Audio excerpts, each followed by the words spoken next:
Hey guys, so in this video what we're going to be doing is setting up DHCP and NAT. We're going to use DHCP to lease out addresses over to our two subnets on our local area network. We're also going to use NAT to statically map a public IP address over to our server. We're going to statically map this global address right over to our server, and we're going to dynamically assign public IP addresses to any of our clients from our two subnets that are trying to leave the network. What I've done is set up OSPF to get everything communicating with one another. We've also set up a static route from our ISP to router 2 with our public address space for us to use when we're doing our network address translations. We've also set up a default route from router 2 to our ISP to push out any traffic to the ISP with a destination IP address that's not found on any of the routing tables within our network. I've already taken care of a lot of that work, such as setting up OSPF and assigning the addresses. So if you would like to be able to kind of skip all of that stuff over there, what you could do is just hop on over to my site at jmichael.ca and find the section called Basic DHCP and NAT Configuration. I have a detailed overview on everything that we're doing here today, so it's going to explain things a little bit better than just a quick video. So if you'd like some more information, come on over to the site. I also have a work pack that you can download right over here that has the completed and blank network topologies.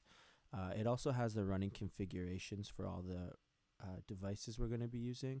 So if you run into any problems along the way, you can just compare with the running configuration that we complete today.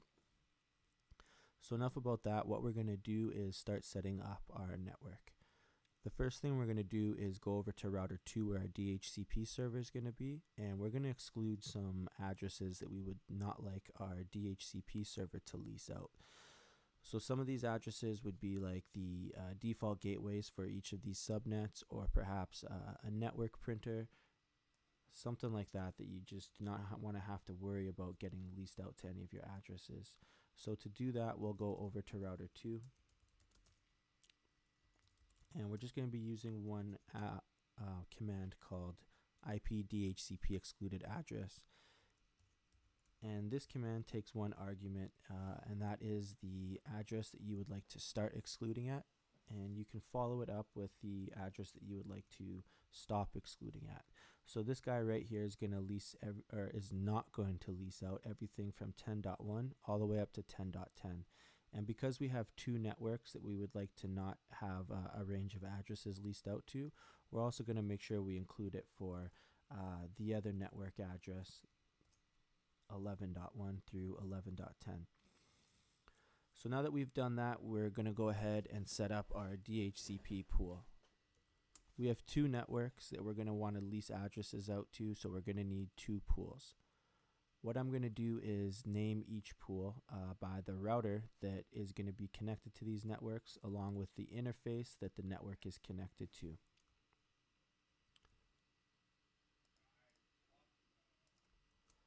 So let's go over to router 2, and we use the command ipdhcp pool, and then we just provide our name. So I'm going to say it's router 1 and it's F00. Now we've created a name for a pool. We're going to define the network address that the clients reside that we would like to have addresses leased out to, along with the subnet mask.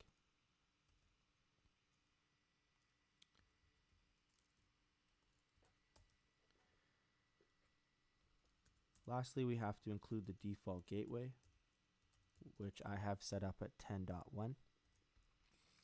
So we have our first pool set up for this network right over here. Now let's go over for this network and set up a pool over on FA01.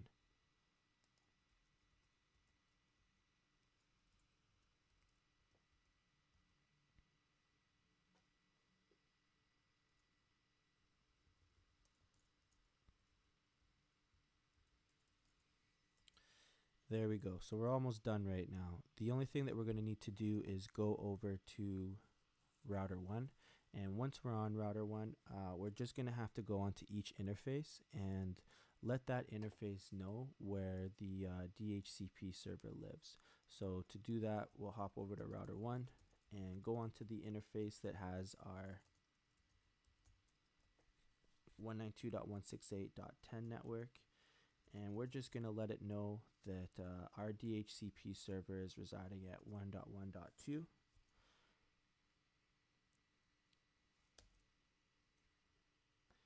Now that we've done that, we're just going to go over to our second interface and also let it know that our DHCP server is at 10.1.1.2.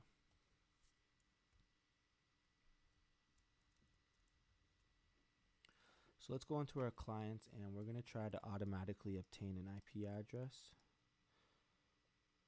Alright, so the DHCP request was successful for this network. Now let's go over to our other one and try that guy out. Good, so that was successful. So what we're going to need to do now is set up our NAT, since we have our DHCP already taken care of.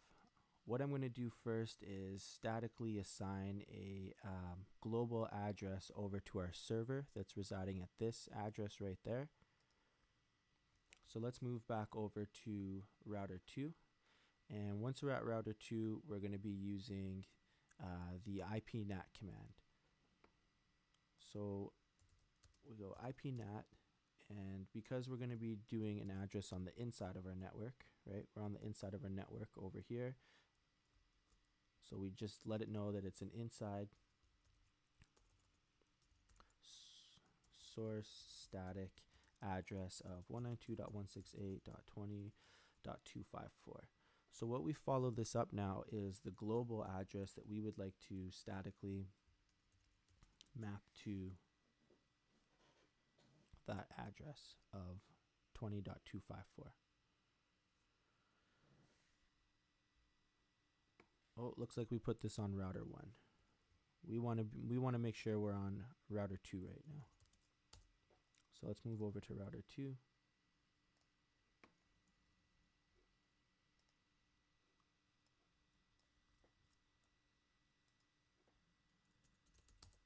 And I'm going to go IPNAT inside. It's a source static address of 192.168.254, and we're going to use the global address 165.200.254. Beautiful. So now we have this global address statically mapped over to our server at this IP address. We only have one last thing to do, and what that is just go over to router 2, and we have to let a router 2 know which of its interfaces belong to the inside of the network and which of its interfaces belong to the outside of the network. So just kind of visualize a line through your router, and everything to the right where you have packets leaving your network to the ISP, that's obviously the outside. Everything else is going to be the inside. So we have two inside interfaces.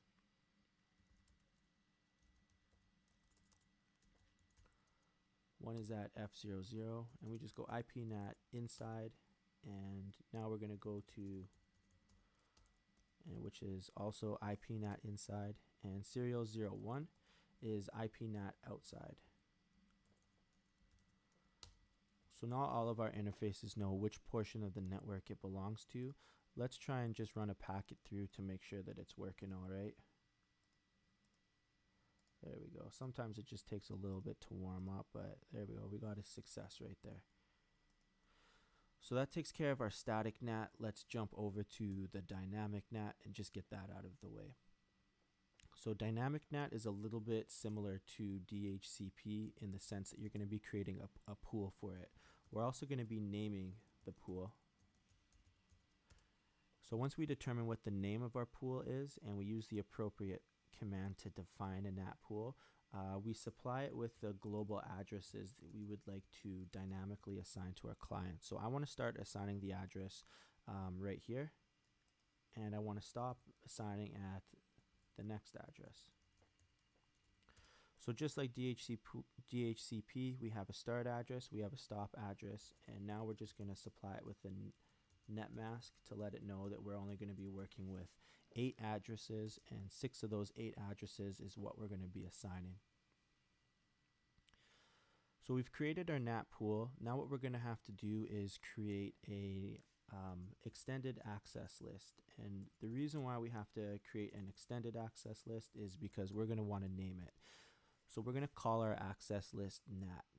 And inside this access list, we're going to permit certain IPs from our network to be able to have global addresses translated to it. So the first network we're going to use is this subnet right over here.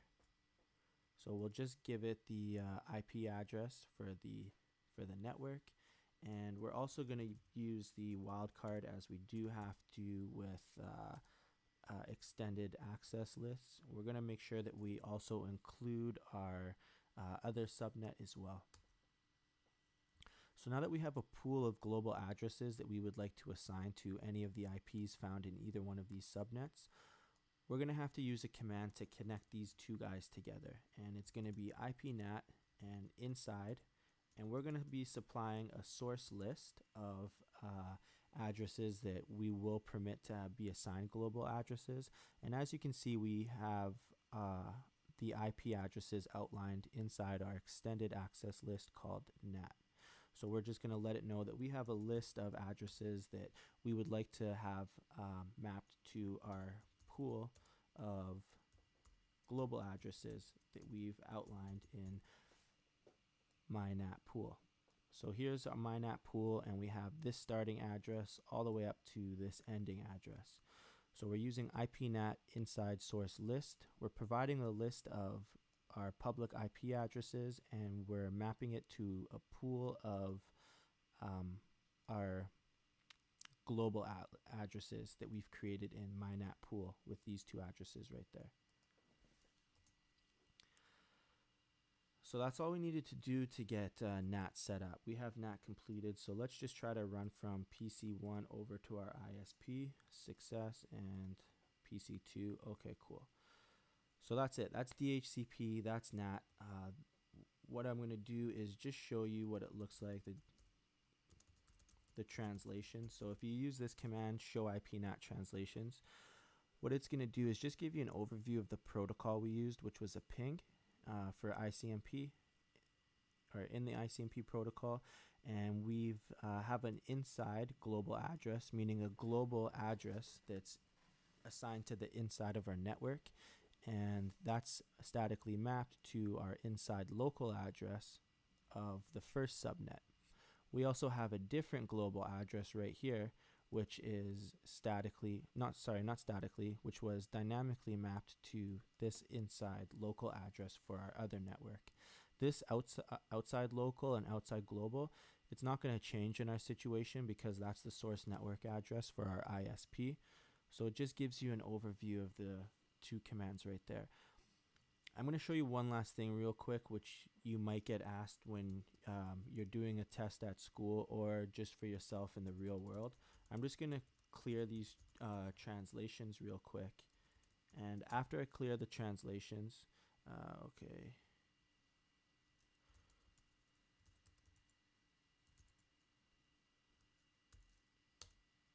There we go. So after I clear the translations, I'm also going to remove the source list NAT that we've binded to our pool of NAT addresses.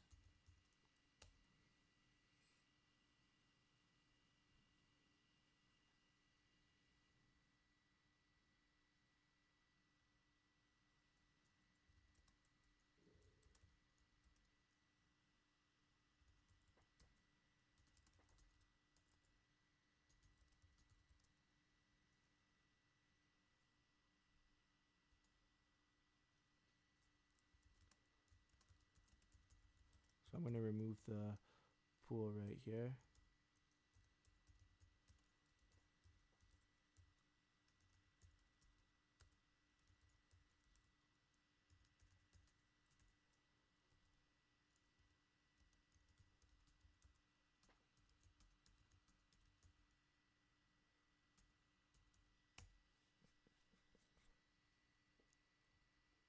pool in use. Okay, so I thought I cleared. I'm just going to try to clear the IP NAT translations again.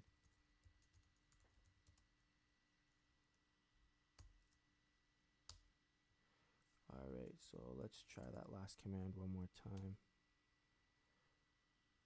So no IP NAT.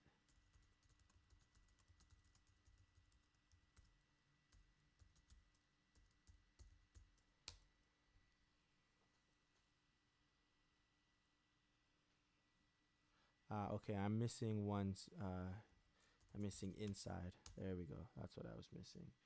So after I cleared our inside source list, we should be able to also clear this guy right over here.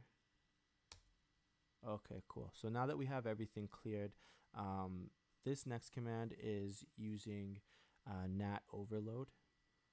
And what NAT overload does is it basically just allows you to exceed the 8 addresses that we set up over here. So we're not going to need to create our pool of addresses. It's going to take care of that for us through port address translation. It's a much cleaner command to use. I think this is my choice command for this particular situation. I would much rather just write our inside source list. And after I write the inside source list, we just have to specify the outgoing interface for our network. And our outside network is this address right over here, S001. And we give it the overload. And now we have our NAT overload set up. Let's try to delete our packets and send them again. Alright, so as you can see, that was successful. It's much cleaner. You don't have to set up a NAT pool. I think this is the way that I'm going to go for this particular situation. But it's good to know either of them, because on final exams, they might ask you to use NAT overload, or they might ask you to define a pool of global addresses to use. So there you go. We've quickly set up our NAT. We've dynamically translated addresses that we automatically obtain through the use of DHCP. We have everything up and running. Everything's looking good. Feel free to hop over to the site for a more detailed overview of what happened, and don't forget to check out the work pack so you can skip out quite a bit of work. You don't have to go ahead and assign all the addresses and do all that stuff that you're already familiar with anyways. But thanks a lot for watching the video, and see you next time.